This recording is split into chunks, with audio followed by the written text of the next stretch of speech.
상상조차 할 수 없는 일이 벌어졌습니다. 유럽 최고의 전술 분석가가 무릎을 꿇었습니다. 그것도 아시아의 작은 나라 축구 감독 앞에서 말이죠.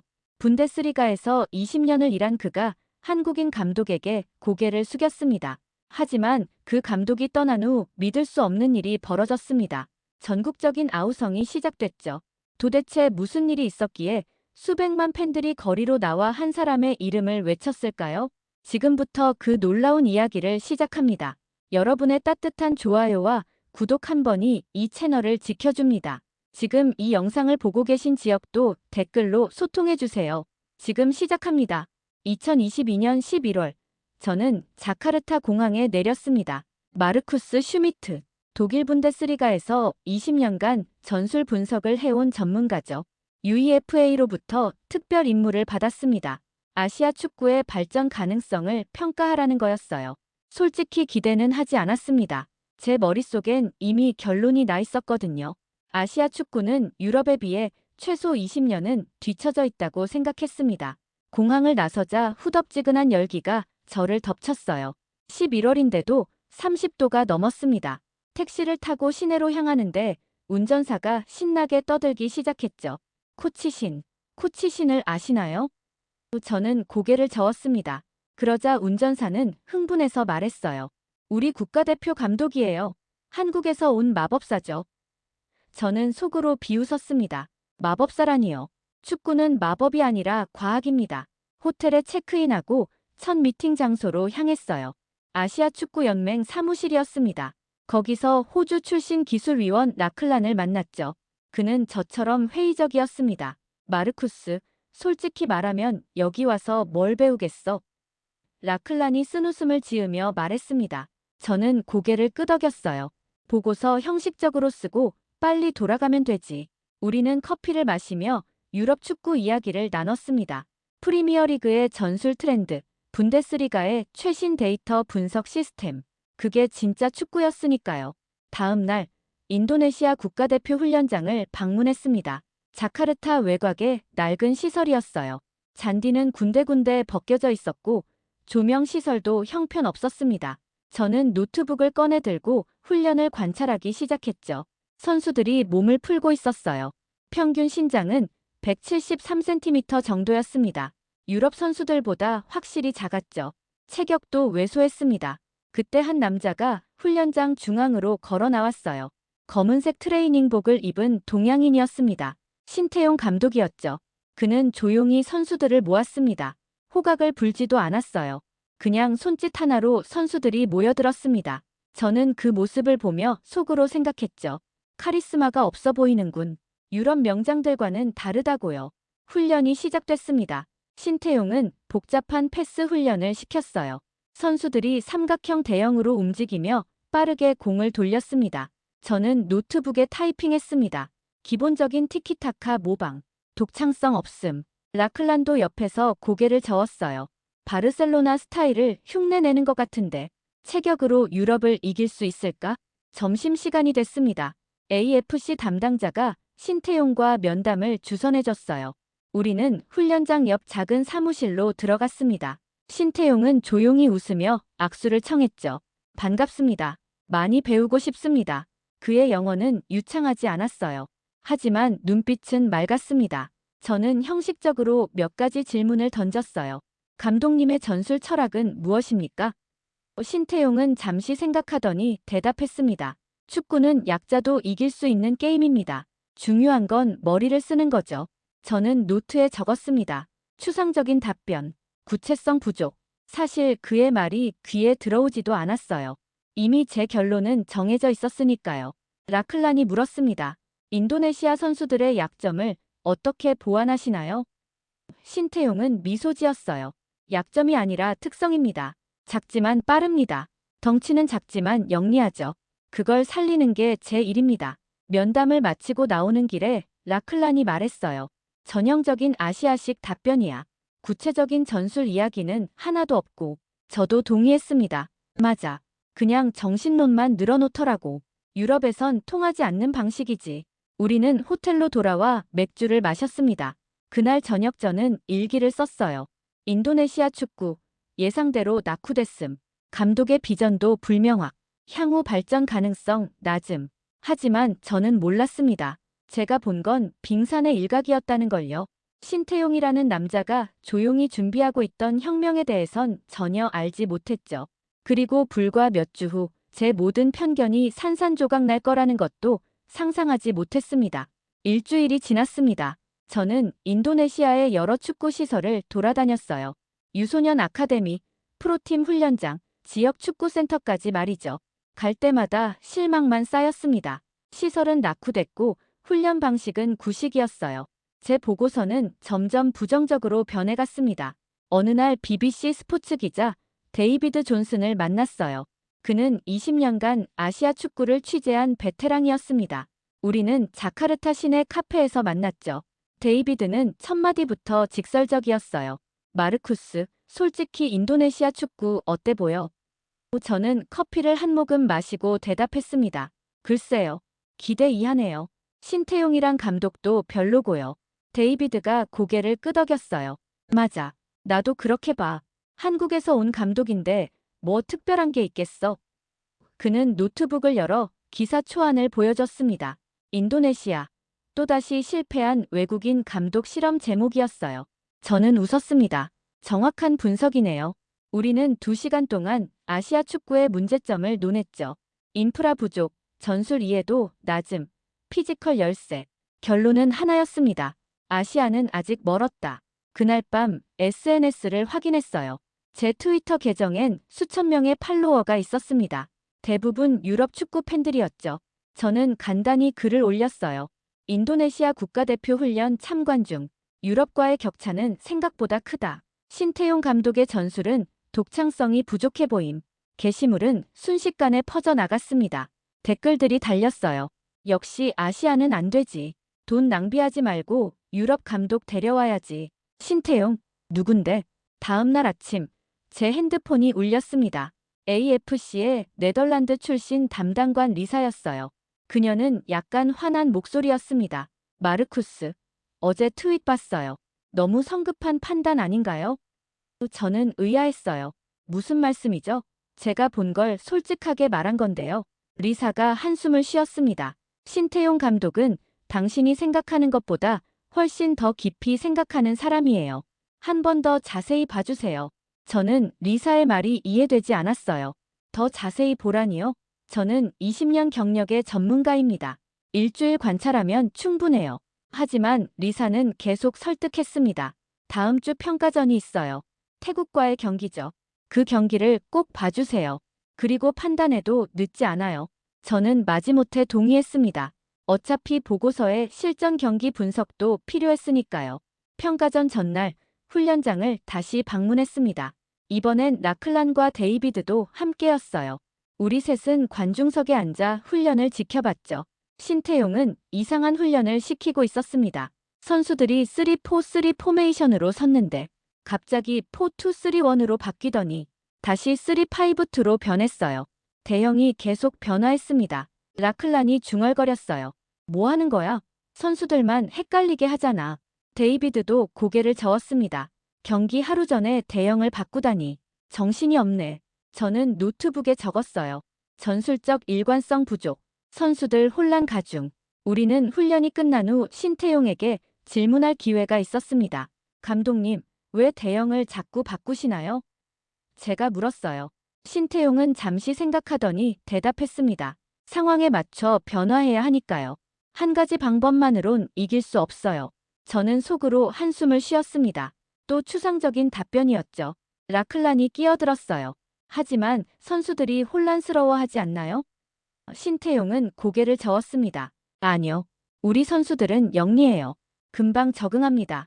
저는 그 말이 과신으로 들렸어요. 인도네시아 선수들이 그렇게 빨리 적응할 수 있을까요? 유럽 명문 클럽 선수들도 전술 변화에 시간이 걸리는데 말이죠.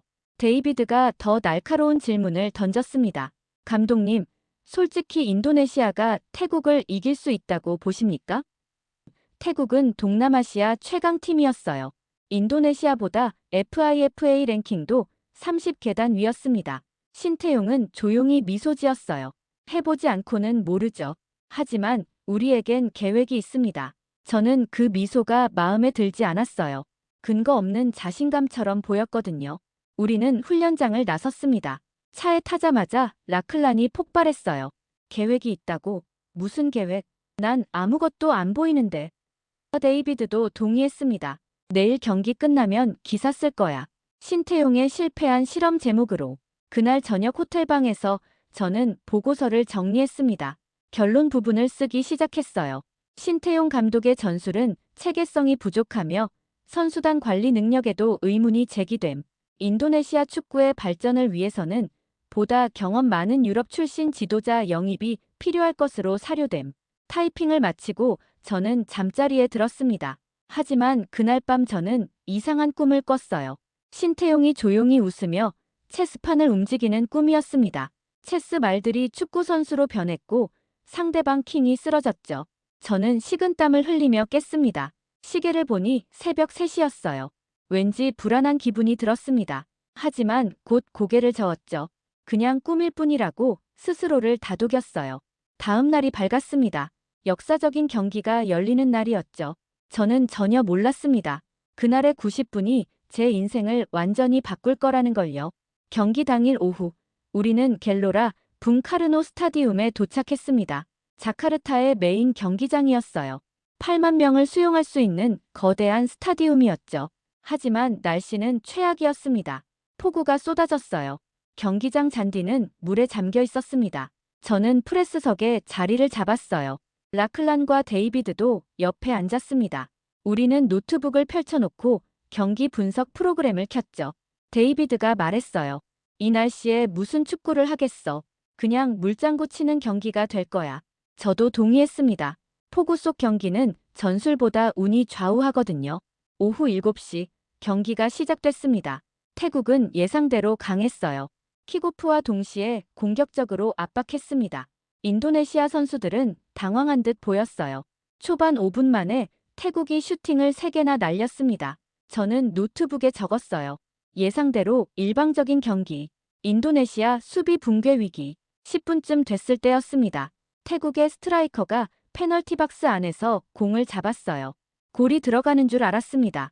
그런데 인도네시아 수비수 하나가 정확한 태클로 공을 빼앗았죠. 그리고 즉시 전방으로 긴 패스를 날렸습니다. 공은 정확히 중앙 미드필더 아르만에게 전달됐어요. 아르만은 공을 받자마자 왼쪽으로 패스했습니다. 윙어가 받아서 다시 중앙으로 올렸죠. 삼각 패스가 빠르게 이어졌어요. 태국 수비진이 따라오지 못했습니다. 순식간에 인도네시아가 슈팅 찬스를 만들었어요. 하지만 슈팅은 골대를 살짝 벗어났습니다. 저는 눈을 크게 떴어요. 방금 뭐지? 라클란도 놀란 표정이었습니다. 빠른 역습이었는데, 조직적이던데. 우리는 리플레이를 확인했어요. 수비에서 공격까지 불과 7초 만에 연결됐습니다. 그것도 5명의 선수가 터치 3번으로요. 데이비드가 중얼거렸습니다. 우연이겠지. 한 번 더 보자고. 하지만 15분 후 똑같은 패턴이 반복됐습니다. 인도네시아는 수비에서 공을 빼앗으면 즉시 빠른 패스로 전환했어요. 태국 선수들이 혼란스러워했죠. 전반 20분, 드디어 골이 터졌습니다. 아르만이 중앙에서 환상적인 스루 패스를 넣었어요. 스트라이커가 받아서 침착하게 마무리했습니다. 1대0. 인도네시아가 앞서갔어요. 스타디움이 폭발했습니다. 8만 관중이 일제히 함성을 질렀어요. 가루다, 가루다. 인도네시아 국가대표팀의 별명이었죠. 저는 분석 프로그램을 다시 확인했습니다. 뭔가 이상했어요. 인도네시아의 패스 성공률이 87%였습니다. 비 오는 날씨에 87%라니요? 보통은 70%대로 떨어지는데 말이죠. 라클란이 말했어요. 마르쿠스, 이거 봐. 인도네시아 포메이션이 계속 바뀌고 있어. 그의 말이 맞았습니다. 공격할 땐 3-4-3였다가 수비할 땐 5-4-1으로 변했어요.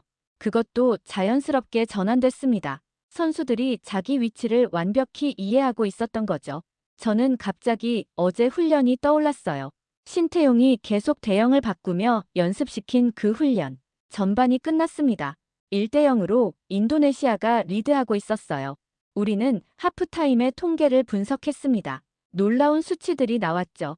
인도네시아의 스프린트 횟수는 태국보다 30% 많았습니다. 볼 점유율은 45%였지만 슈팅 수는 태국과 같았어요. 효율성이 높았던 겁니다. 데이비드가 카메라를 들고 인도네시아 벤치 쪽을 찍었어요. 신태용이 차분하게 선수들에게 지시하고 있었습니다. 소리치거나 흥분하지 않았어요. 조용히 전술판을 그리며 설명했죠. 선수들은 고개를 끄덕이며 집중해서 들었습니다. 저는 그 모습에서 뭔가 다른 걸 느꼈어요. 통제력이었습니다. 후반전이 시작됐습니다. 태국은 필사적으로 공격했어요.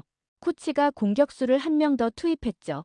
하지만 인도네시아는 흔들리지 않았습니다. 오히려 태국의 공격을 역이용했어요.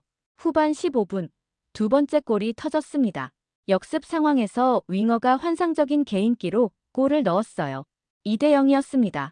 저는 손에 땀을 쥐고 경기를 봤어요. 이건 우연이 아니었습니다. 명확한 전술이 있었어요. 신태용은 태국의 약점을 정확히 파악하고 있었던 겁니다. 태국은 공격적이지만 역습에 약했어요. 그래서 일부러 볼 점유율을 내주고 역습으로 승부를 본 거죠. 라클란이 휘파람을 불었습니다. 이거 계산된 거였어. 후반 30분, 태국이 한 골을 만회했습니다. 프리킥 상황에서 골이 터진 거였어요. 2대 1, 긴장감이 높아졌습니다. 태국은 더욱 압박했죠. 인도네시아는 수비적으로 전환했습니다. 5-4-1 대형으로 바꿔 골문을 틀어막았어요.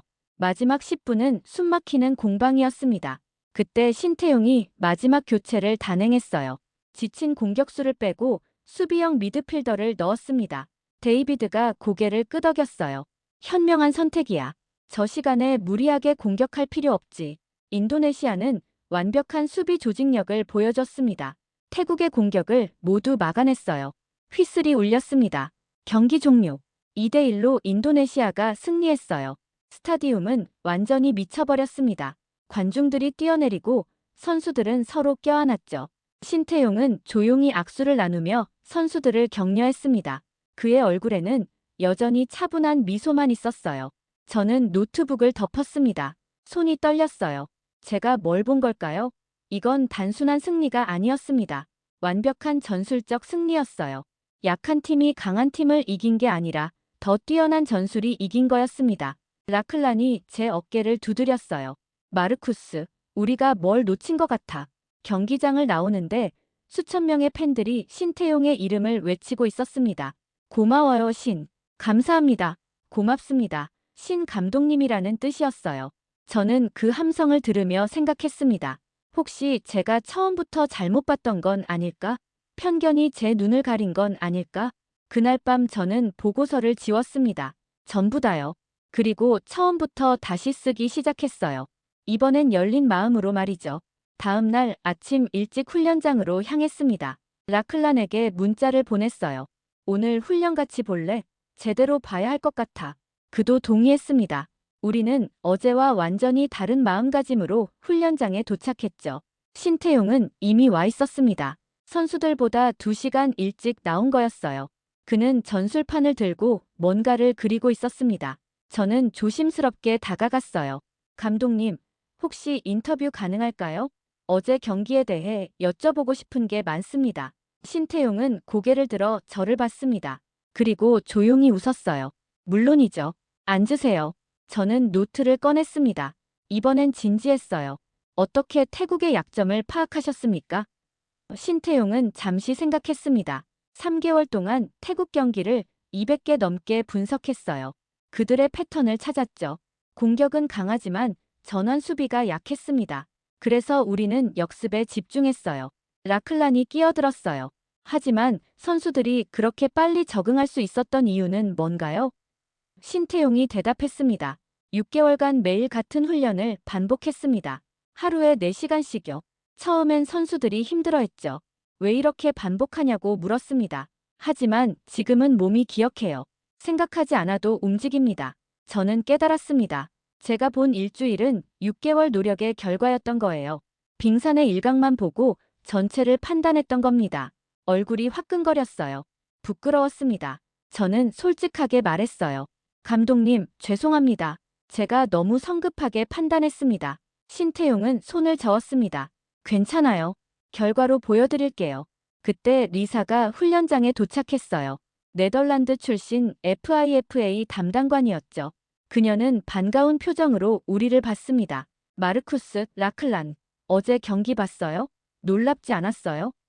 저는 고개를 끄덕였습니다. 네, 완전히 새롭게 보게 됐습니다. 리사가 말했어요.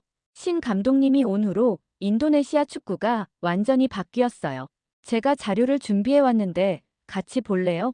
우리는 사무실로 들어갔습니다. 리사가 노트북을 열어 데이터를 보여줬어요. 놀라운 통계들이었습니다. 신태용 부임 전 인도네시아의 FIFA 랭킹은 174위였어요. 1년 후엔 147위로 올라갔습니다. 27계단이나 상승한 거죠. 이건 빠른 상승이에요. 리사가 설명했습니다. 보통 한 계단 올리는데도 1년 넘게 걸리거든요. 더 놀라운 건 선수 개개인의 발전이었어요. 주장 아르만의 경우 패스 성공률이 68%에서 84%로 올랐습니다. 스프린트 능력도 30% 향상됐죠. 어떻게 이게 가능하죠? 제가 물었어요. 리사가 대답했습니다. 신 감독님의 훈련 방식이 과학적이에요. 데이터를 기반으로 각 선수의 약점을 보완하거든요. 라클란이 다른 자료를 가리켰습니다. 이게 뭐죠? 그건 전술 다이어그램이었어요. 신태용이 개발한 유동적 포메이션 시스템이었습니다. 공격과 수비 상황에 따라 자동으로 대형이 변하는 시스템이죠. 리사가 설명했어요. 이건 유럽 명문 클럽에서나 쓰는 고급 전술이에요. 선수들의 축구 IQ가 높아야 가능하거든요. 저는 충격을 받았습니다. 제가 독창성 없다고 평가했던 전술이 사실은 최첨단이었던 거예요. 단지 겉으로 드러나지 않았을 뿐이죠. 신태용은 조용히 하지만 치밀하게 혁명을 준비하고 있었던 겁니다. 제 손이 다시 떨렸어요. 부끄러움과 동시에 흥분이 밀려왔습니다. 오후 훈련 시간이 됐습니다. 이번엔 저는 카메라를 들고 모든 걸 촬영했어요. 세세한 부분까지 놓치지 않으려고요. 신태용은 선수들을 세 그룹으로 나눴습니다. 첫 번째 그룹은 패스 훈련, 두 번째는 전환 수비, 세 번째는 체력 훈련이었어요. 30분마다 순환했습니다. 놀라운 건 신태용이 모든 선수의 이름을 불렀다는 거예요. 그것도 정확한 발음으로요. 아르만, 패스 각도를 더 넓게. 라키, 수비 라인을 조금 더 올려. 에반 좋아. 그게 바로 내가 원한 움직임이야. 선수들은 그의 말에 즉각 반응했습니다. 신뢰가 느껴졌어요. 훈련 중간에 신태용이 휘슬을 불었습니다. 모든 선수가 모였어요. 그는 전술판을 들고 설명하기 시작했습니다. 다음 상대는 말레이시아입니다. 그들은 측면 공격이 강해요.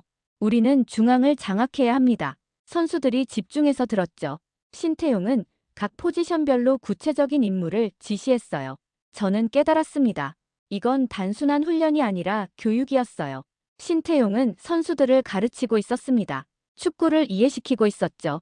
그래서 선수들이 경기 중에 스스로 판단할 수 있었던 겁니다. 감독의 지시 없이도 상황에 맞게 대응할 수 있었던 거예요. 훈련이 끝나고 저는 주장 아르만을 인터뷰했습니다.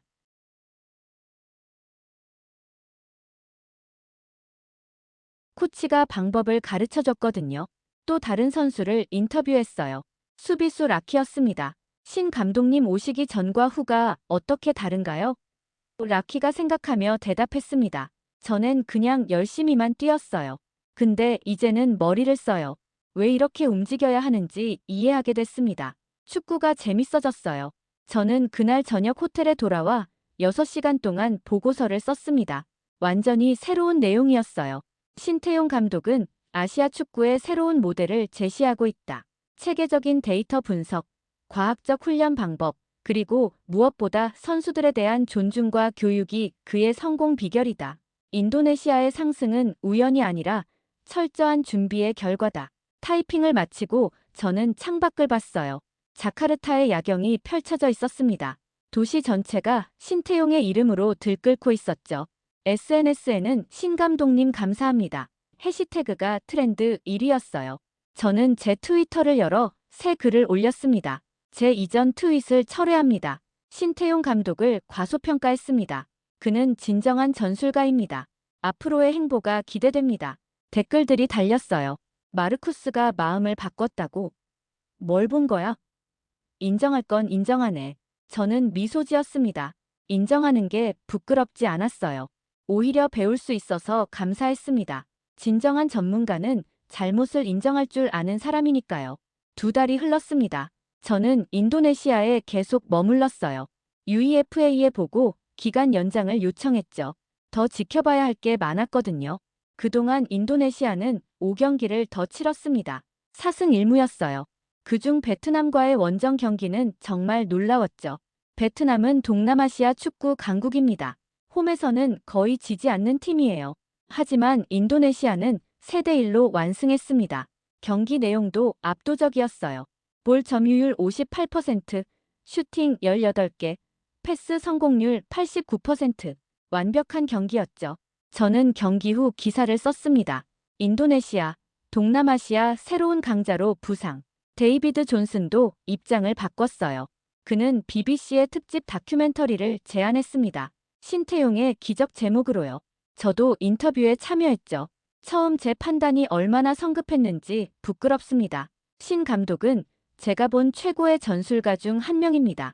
방송 후 엄청난 반응이 있었어요.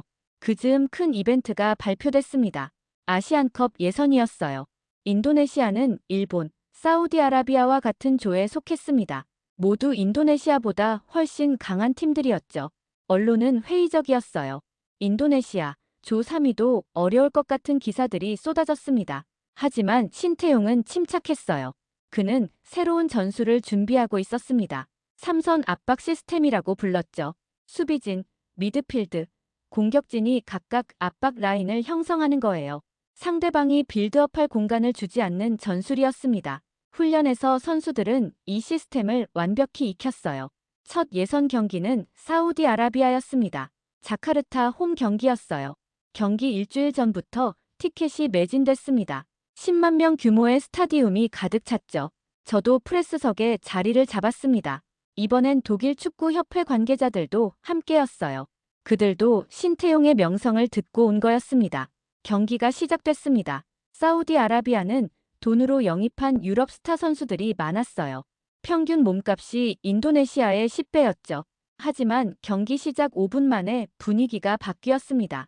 인도네시아의 강력한 압박이 시작된 거예요. 사우디 선수들은 공을 제대로 돌리지 못했습니다. 인도네시아 선수 둘이 한 명을 집중 압박했어요. 공을 빼앗으면 즉시 빠른 역습으로 전환했죠. 10분, 첫 골이 터졌습니다. 역습 상황에서 아르만이 환상적인 중거리 슛을 성공시켰어요. 스타디움이 폭발했습니다. 사우디아라비아는 당황했어요. 감독이 소리를 지르며 선수들을 독려했죠. 하지만 인도네시아의 조직력은 흔들리지 않았습니다. 오히려 더 강해졌어요.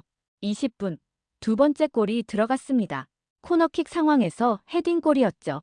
2대0, 믿을 수 없는 스코어였습니다. 하프타임에 저는 독일 축구협회 기술위원장과 이야기를 나눴어요. 마르쿠스, 이거 진짜야? 그가 놀란 표정으로 물었습니다. 저는 고개를 끄덕였어요. 네, 진짜입니다. 신 감독의 전술이 완벽히 작동하고 있어요. 그는 중얼거렸습니다. 분데스리가 팀들도 배워야겠는걸. 후반전이 시작됐습니다. 사우디아라비아는 필사적으로 공격했어요. 한 골을 넣어 2대1로 따라붙었습니다.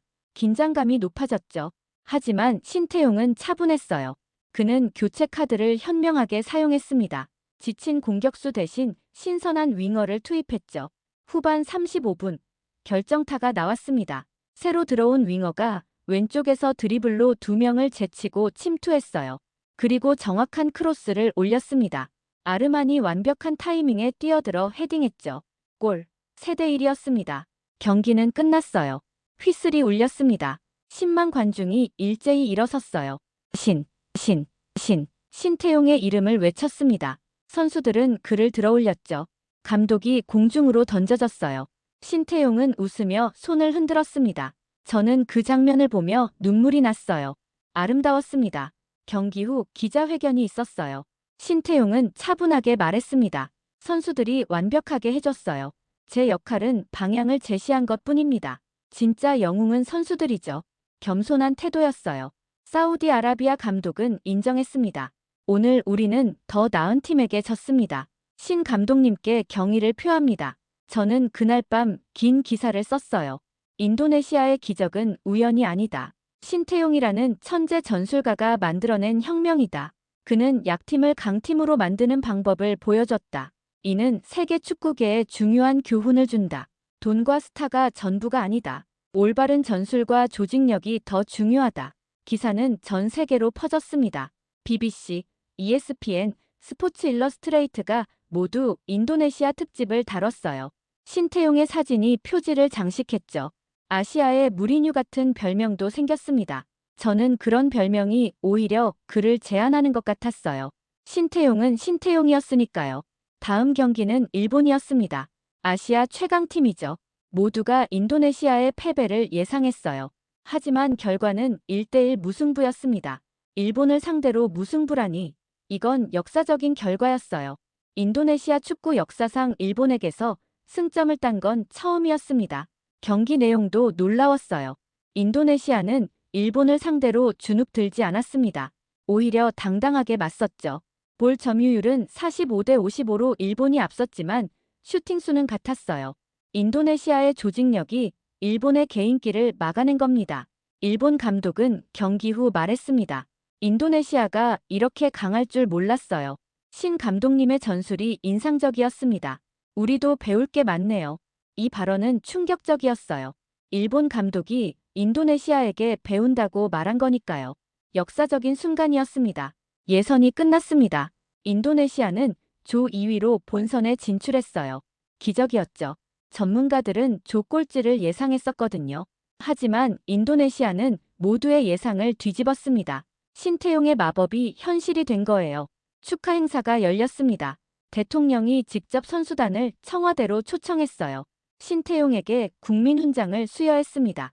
당신은 우리에게 자부심을 줬습니다. 감사합니다. 대통령이 말했죠. 신태용은 고개를 숙였어요. 제 일을 했을 뿐입니다. 영광은 선수들과 국민 여러분께 돌립니다. 저는 그 자리에 있었습니다. 외신 기자로 초대받은 거였어요. 저는 신태용과 짧게 이야기를 나눴습니다. 감독님, 비결이 뭡니까? 그가 웃으며 대답했어요. 비결은 없어요. 그냥 선수들을 믿었을 뿐이에요. 그들의 가능성을 믿었죠. 단순하지만 강력한 답이었습니다. 그날 밤 호텔로 돌아오는 길에 저는 생각에 잠겼어요. 몇 달 전만 해도 저는 신태용을 무시했습니다. 그를 평범한 감독이라고 생각했죠. 하지만 그는 천재였어요. 조용하지만 혁명적인 천재였습니다. 저는 그에게서 겸손을 배웠어요. 진정한 위대함은 소리 없이 다가온다는 걸 깨달았습니다. 인도네시아의 성공은 세계 축구계를 뒤흔들었습니다. 각국 언론이 앞다퉈 특집을 내보냈어요. 저도 바빴습니다. 인터뷰 요청이 쏟아졌거든요. BBC, CNN, ESPN, 스카이 스포츠 모두가 신태용에 대해 알고 싶어 했죠. 어느 날 놀라운 연락을 받았습니다. 독일 분데스리가 리그 사무국에서 온 전화였어요. 마르쿠스, 신태용 감독을 초청하고 싶습니다. 전술 세미나 강연자로요. 저는 깜짝 놀랐어요. 분데스리가가 아시아 감독을 초청한다니. 이건 전례 없는 일이었습니다. 세미나는 뮌헨에서 열렸습니다. 유럽 주요 클럽 감독과 코치 200명이 모였어요. 바이에른 뮌헨, 도르트문트, 라이프치히 등 명문 클럽 관계자들이었죠. 저도 참석했습니다. 사회를 맡았거든요. 무대에 신태용이 올라왔을 때 박수가 터졌어요. 신태용은 2시간 동안 강연했습니다. 그의 전술 철학, 훈련 방법, 선수 관리 기법을 공개했어요. 화면에는 인도네시아 경기 영상이 재생됐습니다. 세세한 전술적 움직임을 설명했죠. 참석자들은 메모에 여념이 없었어요. 질문 시간엔 손이 가득 올라갔습니다. 바이에른 뮌헨 수석 코치가 물었어요.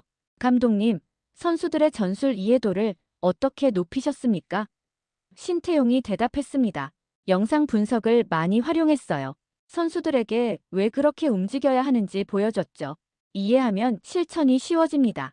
간단하지만 본질적인 답이었어요. 세미나가 끝난 후 만찬이 있었습니다. 저는 여러 명문 클럽 관계자들과 이야기를 나눴어요. 모두가 신태용을 극찬했습니다. 혁신적이야. 우리도 저런 시스템을 도입해야 해. 아시아 축구를 완전히 다르게 봐야겠어. 인식이 변하고 있었어요. 가장 놀라운 건 다음 날이었습니다. 영국 프리미어리그 명문 클럽에서 신태용에게 오퍼를 제안했어요. 감독직이었습니다. 조건도 파격적이었죠. 연봉 500만 파운드, 한화로 약 80억 원이었습니다. 인도네시아 국가대표 감독 연봉의 10배였어요. 소식이 알려지자 인도네시아가 발칵 뒤집혔습니다. 팬들은 공포에 떨었어요. SNS에는 신 감독님 떠나지 마세요. 해시태그가 트렌드에 올랐죠. 신 감독님, 떠나지 마세요. 우리에겐 당신이 필요합니다. 수백만 개의 댓글이 달렸습니다. 저는 그 상황을 지켜봤어요. 기자로서 객관적이어야 했지만 개인적으론 복잡했습니다. 신태용이 프리미어리그에 가면 더 큰 무대에서 인정받겠죠. 하지만 인도네시아는 어떻게 될까요? 그들은 이제 막 날개를 펴기 시작했는데 말이에요. 며칠 후 신태용이 기자회견을 열었습니다. 전 세계 언론이 모였어요. 저도 최전방 좌석에 앉았습니다. 신태용이 마이크 앞에 섰어요. 그의 표정은 진지했습니다. 잠시 침묵이 흘렀죠. 그리고 그가 입을 열었습니다. 프리미어리그의 제안은 영광스러웠습니다. 하지만 거절했어요. 순간 장내가 술렁였습니다. 신태용이 계속 말했어요. 저는 인도네시아와 약속했습니다. 이 팀을 아시아 정상으로 만들겠다고요. 약속은 지켜야죠. 우리의 여정은 이제 시작입니다. 박수가 터져 나왔습니다. 인도네시아 기자들은 눈물을 흘렸어요. 저도 감동받았습니다. 돈보다 의리를 택한 거였죠. 이건 요즘 축구계에서 보기 드문 모습이었어요. 모두가 돈만 쫓는 시대에 신태용은 달랐습니다. 그날 밤 인도네시아 전역이 축제가 됐어요. 사람들이 거리로 쏟아져 나왔습니다. 감사합니다, 신 감독님. 감사 행진이었죠. 자카르타 시내는 차량이 마비될 정도였습니다. 대통령이 긴급 성명을 발표했어요. 신태용 감독은 우리의 영웅입니다. 우리는 그를 영원히 기억할 겁니다. FIFA 회장도 논평을 냈습니다.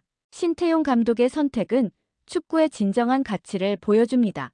승리와 영광보다 중요한 게 있다는 걸 일깨워줬죠. 그는 모든 감독의 롤모델입니다. 세계 축구계가 신태용을 인정한 순간이었어요. 저는 그 소식을 들으며 자리에 앉아 있었습니다. 가슴이 벅찼어요. 몇 달 전만 해도 저는 이 남자를 무시했습니다. 하찮게 봤죠. 하지만 그는 제가 평생 만난 누구보다 위대한 사람이었어요. 위대함은 타이틀이나 연봉이 아니라 인격에서 나온다는 걸 배웠습니다. 다음 날 저는 신태용과 단독 인터뷰를 했어요. 조용한 카페에서 둘이서만요. 감독님, 왜 거절하셨습니까? 프리미어리그는 모든 감독의 꿈 아닌가요? 저는 솔직하게 물었습니다. 신태용은 커피를 한 모금 마시고 대답했어요. 마르쿠스, 꿈은 사람마다 다릅니다. 제 꿈은 프리미어리그가 아니에요. 약자가 강자를 이기는 걸 보는 게 제 꿈이죠. 인도네시아 선수들이 세계 무대에서 당당히 경기하는 모습을 보고 싶어요. 그게 돈보다 값진 겁니다. 그의 눈은 맑았습니다. 진심이었어요. 저는 그 순간을 잊을 수 없습니다. 진정한 리더의 모습을 봤거든요. 신태용은 단순히 축구 감독이 아니었어요. 교육자였고 멘토였으며 비전을 가진 혁명가였습니다. 그는 승리보다 중요한 걸 알고 있었죠. 사람을 키우는 것의 가치를요. 그 인터뷰는 전 세계로 퍼졌습니다. 뉴욕타임스, 가디언, 르몽드 등 주요 신문이 일면에 실었어요. 신태용, 돈을 거부한 감독, 축구계의 새로운 영웅 같은 헤드라인이었죠. 그의 명성은 스포츠를 넘어 사회 전반으로 확산됐습니다. 유럽 축구협회 회장이 성명을 냈어요. 우리는 아시아 축구를 과소평가했습니다. 신태용 같은 훌륭한 지도자가 있다는 걸 몰랐죠. 앞으로 아시아와의 교류를 확대하겠습니다. 패러다임이 바뀌고 있었어요. 유럽 중심의 축구 질서가 흔들리기 시작한 겁니다. 저도 변했습니다. 전보다 겸손해졌어요. 함부로 판단하지 않게 됐죠. 모든 것엔 맥락이 있고 배경이 있다는 걸 배웠습니다. 신태용을 만나지 않았다면 저는 평생 편견 속에 살았을 거예요. 그는 제 인생의 스승이 되어줬습니다. 시간이 흘렀습니다. 신태용이 인도네시아에 온 지 2년이 됐어요. 그동안 놀라운 변화들이 있었습니다. 인도네시아 국가대표팀의 FIFA 랭킹은 147위에서 89위로 올라갔어요. 58계단 상승이었죠. 이는 아시아 역사상 가장 빠른 상승이었습니다. 더 중요한 건 시스템이 자리 잡았다는 거예요. 신태용은 유소년 시스템 개혁도 주도했습니다. 전국에 20개 축구 아카데미를 만들었어요. 체계적인 교육 커리큘럼을 도입했죠. 어린 선수들이 올바른 방법으로 축구를 배우기 시작했습니다. 저는 그 과정을 계속 지켜봤어요. 1년에 서너 번 인도네시아를 방문했습니다. 갈 때마다 변화가 느껴졌죠. 훈련장 시설이 좋아졌고 지도자들의 수준도 올라갔어요. 신태용의 영향력이었습니다. 그는 혼자가 아니라 시스템을 만들고 있었던 거예요. 라클란도 변했습니다. 그는 이제 아시아 축구의 옹호자가 됐어요. AFC 기술위원으로서 다른 나라들의 인도네시아 모델을 소개했죠. 신 감독의 방법론을 배워야 합니다. 이게 미래입니다. 회의 때마다 그는 강조했어요.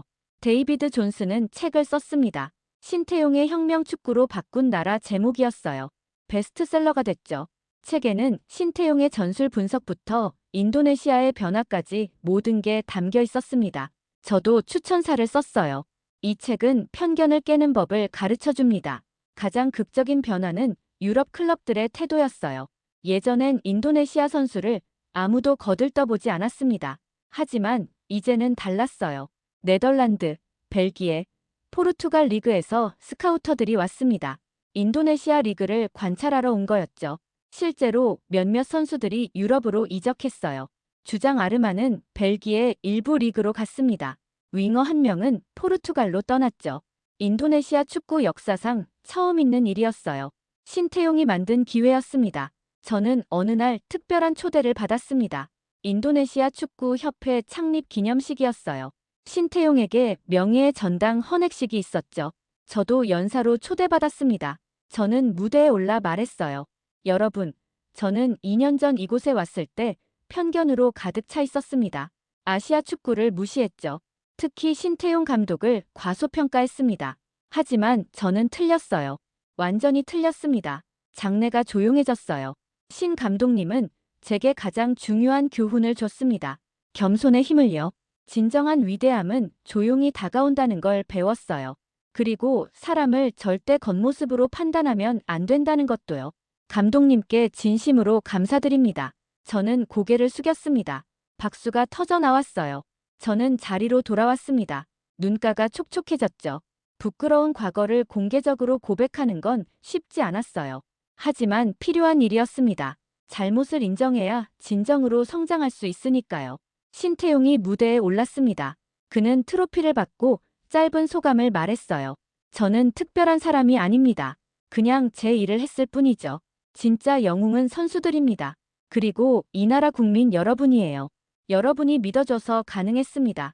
행사가 끝나고 저는 신태용과 사진을 찍었어요.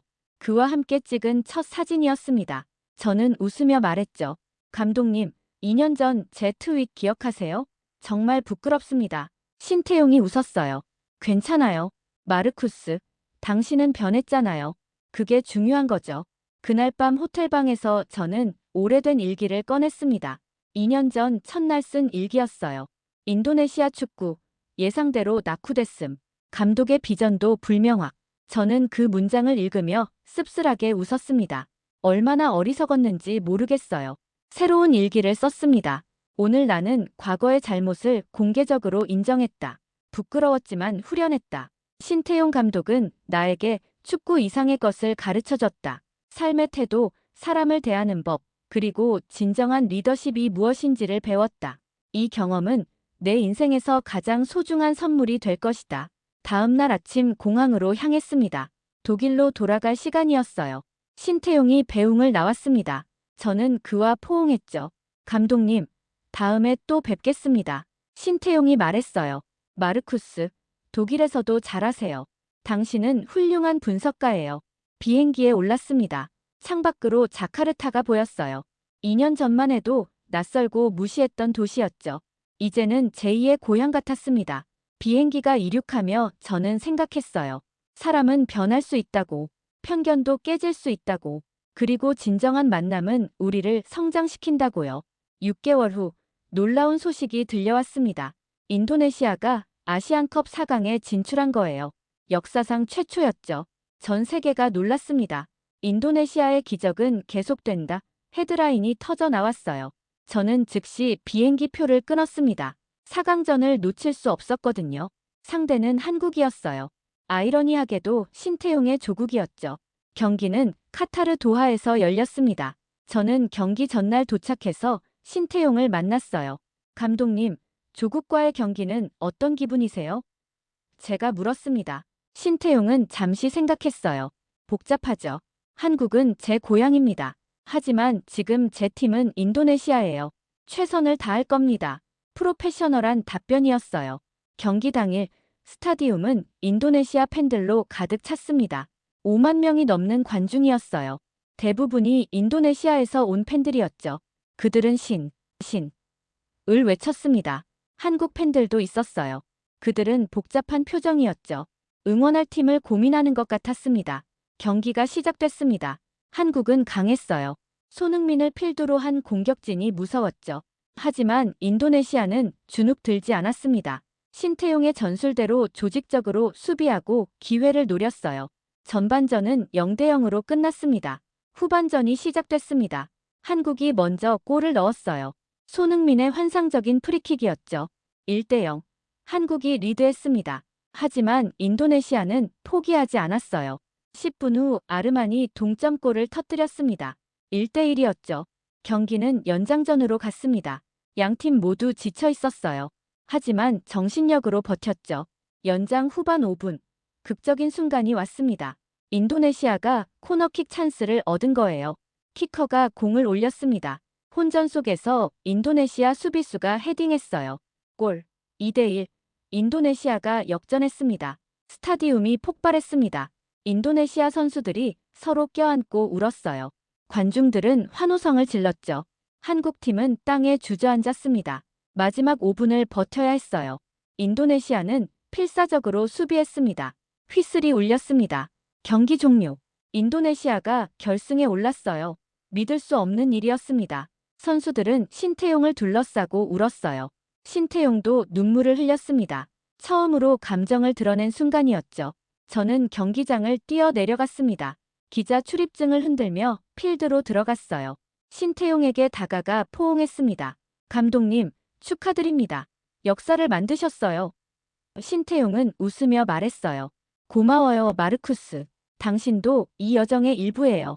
경기 후 기자회견이 있었습니다. 전 세계 언론이 모였어요. 신태용은 침착하게 말했습니다. 오늘은 인도네시아 축구 역사상 가장 위대한 날입니다. 하지만 여기서 멈추지 않을 거예요. 우리는 더 높이 올라갈 겁니다. 선수들을 자랑스럽게 생각합니다. 한국 감독도 인정했어요. 신태용 감독님께 경의를 표합니다. 오늘 더 나은 팀이 이겼어요. 인도네시아의 성공을 진심으로 축하합니다. 아름다운 장면이었죠. 국적을 넘어선 축구의 가치를 보여준 순간이었습니다. 결승전은 일주일 후였습니다. 상대는 일본이었어요. 아시아 최강팀이죠. 하지만 인도네시아는 자신감이 넘쳤습니다. 결승전 당일 8만 명 관중이 스타디움을 가득 채웠어요. 역대 아시안컵 최다 관중이었습니다. 경기는 박빙이었어요. 양팀 모두 최선을 다했습니다. 전반 후반을 합쳐 1대1 무승부였죠. 승부차기로 갔습니다. 긴장감이 극에 달했어요. 인도네시아가 먼저 찼습니다. 성공. 일본도 성공했어요. 네 번째 키커까지 모두 성공했습니다. 마지막 키커는 아르만이었습니다. 그가 공을 놓고 뒤로 물러섰어요. 깊게 숨을 들이마셨죠. 그리고 달려가 찼습니다. 공은 골키퍼의 손을 스쳐 골망을 흔들었어요. 골. 인도네시아가 우승했습니다. 스타디움이 완전히 미쳤습니다. 관중들이 뛰어내리고 선수들은 서로 껴안았어요. 신태용은 벤치에 주저앉아 하늘을 올려다봤습니다. 눈물이 흘러내렸죠. 저는 그 모습을 카메라에 담았어요. 역사적인 순간이었습니다. 시상식이 있었습니다. 인도네시아 선수들이 트로피를 들어올렸어요. 금빛 트로피가 조명을 받아 빛났습니다. 인도네시아, 인도네시아. 함성이 울려 퍼졌습니다. 신태용이 무대에 올랐어요. MVP 트로피를 받았습니다. 그는 트로피를 들어올리며 인도네시아 국기를 가슴에 품었죠. 전 세계가 이 순간을 목격했습니다. 저는 그날 밤 긴 기사를 썼어요. 오늘 축구 역사가 다시 쓰였다. 인도네시아가 아시아 정상에 올랐다. 이는 단순한 우승이 아니다.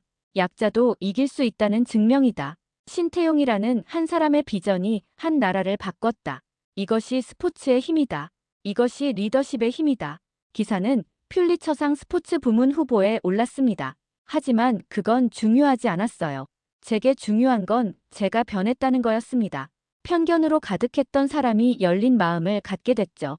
신태용이 준 선물이었습니다. 우승 다음 날 자카르타에서 퍼레이드가 열렸습니다. 500만 명이 거리로 쏟아져 나왔어요. 인도네시아 역사상 최대 규모였죠. 저도 그 행렬에 있었습니다. 라클란과 데이비드, 리사도 함께였어요. 우리는 함께 신을 외쳤습니다. 신태용은 오픈카에 서서 손을 흔들었어요. 그의 얼굴엔 여전히 겸손한 미소가 있었습니다. 승리에 취하지 않았죠. 이미 다음을 준비하는 눈빛이었어요. 저는 알았습니다. 그의 여정은 끝나지 않았다는 걸요. 그날 저녁 작은 만찬이 있었습니다. 신태용과 가까운 사람들만 모였어요. 저도 초대받았죠. 저는 건배 제의를 했습니다. 감독님, 2년 전 저는 당신을 무시했습니다. 제 인생 최대의 실수였어요. 하지만 당신은 저를 포기하지 않았죠. 가르쳐 주셨습니다. 오늘 제가 여기 있는 건 당신 덕분입니다. 감사합니다. 신태용이 잔을 들었어요. 마르쿠스, 당신도 변했잖아요. 그게 중요한 겁니다. 우리는 모두 성장할 수 있어요. 저도 당신에게서 많이 배웠습니다. 함께한 이 여정에 감사해요. 우리는 잔을 부딪혔습니다. 찡그랑 소리가 울렸죠. 그 순간 저는 깨달았습니다. 이 이야기는 신태용만의 이야기가 아니라는 걸요. 편견을 깨고 성장한 모든 사람의 이야기였습니다. 약자가 강자를 이긴 이야기이자 진실이 편견을 이긴 이야기였죠. 그리고 한 사람의 헌신이 수백만 명에게 희망을 준 이야기였습니다. 3개월 후 놀라운 소식이 또 들려왔습니다. 인도네시아 전역에서 축구를 하는 아이들이 3배로 늘었다는 거예요. 신태용 효과였죠. 아이들은 꿈을 꾸기 시작했습니다. 나도 국가대표가 될 수 있어. 우리도 세계 최강이 될 수 있어. 희망이 퍼져나갔습니다. 저는 이제 인도네시아 축구 명예 홍보대사가 됐어요. 유럽에서 인도네시아의 성공 사례를 알리는 일을 하고 있습니다. 많은 나라들이 관심을 보여요. 우리도 신태용 같은 감독이 필요해. 인도네시아 모델을 배우고 싶어. 패러다임이 완전히 바뀌었습니다. 라클라는 AFC 사무총장이 됐어요. 그는 아시아 전역에 신태용의 훈련 시스템을 보급하고 있습니다. 데이비드는 축구 다큐멘터리 전문 PD가 됐죠. 리사는 FIFA 여자축구 개발 총괄이 됐습니다. 우리 모두가 그날의 경험으로 성장했어요. 1년 후 저는 다시 인도네시아를 찾았습니다. 신태용은 여전히 감독으로 일하고 있었어요. 그는 이제 월드컵을 준비하고 있었죠. 감독님, 월드컵에서도 기적을 만들 수 있을까요? 제가 물었습니다. 신태용이 웃었어요. 기적은 없어요, 마르쿠스. 그냥 노력이 있을 뿐이죠. 우리는 준비할 겁니다. 훈련장을 걸으며 저는 생각했습니다. 2년 전 이곳에서 저는 오만했었죠. 모든 걸 안다고 착각했어요. 하지만 아무것도 몰랐습니다. 진정한 지혜는 모른다는 걸 아는 것이라고 했죠. 신태용이 그걸 가르쳐줬습니다. 지금 이 순간도 전 세계 어딘가에서 누군가는 편견으로 다른 사람을 판단하고 있을 겁니다. 겉모습만 보고 평가하겠죠. 저도 그랬으니까요. 하지만 진실은 항상 시간이 증명합니다. 신태용처럼 묵묵히 자기 길을 가는 사람들이 결국 세상을 바꾸는 거예요. 인도네시아 국민들은 신태용을 영웅이라고 부릅니다. 하지만 저는 알아요. 그는 영웅이 아니라 교육자라는 걸요. 사람들에게 가능성을 믿게 만든 스승이죠. 그리고 그것이 진정한 리더십입니다. 공항으로 향하는 차 안에서 저는 마지막 일기를 썼습니다. 오늘로 이 프로젝트를 마무리한다. 2년간의 여정이었다. 나는 완전히 다른 사람이 됐다. 신태용 감독은 나에게 축구 이상의 것을 가르쳐줬다. 겸손, 헌신, 그리고 사람에 대한 믿음을. 이 경험은 내 인생의 전환점이 될 것이다. 감사합니다, 신 감독님. 그리고 잘 있어요, 인도네시아. 언젠가 다시 만날 때까지. 비행기가 이륙했습니다. 창밖으로 자카르타가 멀어져 갔어요. 하지만 제 마음속엔 영원히 남을 겁니다. 신태용과의 만남, 인도네시아의 기적, 그리고 제가 배운 모든 것들이요. 이 이야기를 듣는 여러분도 기억해 주세요. 편견을 버리고 열린 마음으로 세상을 보라고요. 그러면 여러분도 기적을 목격하게 될 겁니다. 여러분이 이 긴 이야기를 끝까지 들어주셔서 감사합니다. 이 채널이 계속 좋은 이야기를 전할 수 있도록 좋아요와 구독, 알림 설정 부탁드려요. 그리고 댓글로 여러분의 생각을 나눠주세요. 여러분도 편견을 깨고 성장한 경험이 있나요? 함께 이야기 나눠봐요. 다음 영상에서 또 만나요.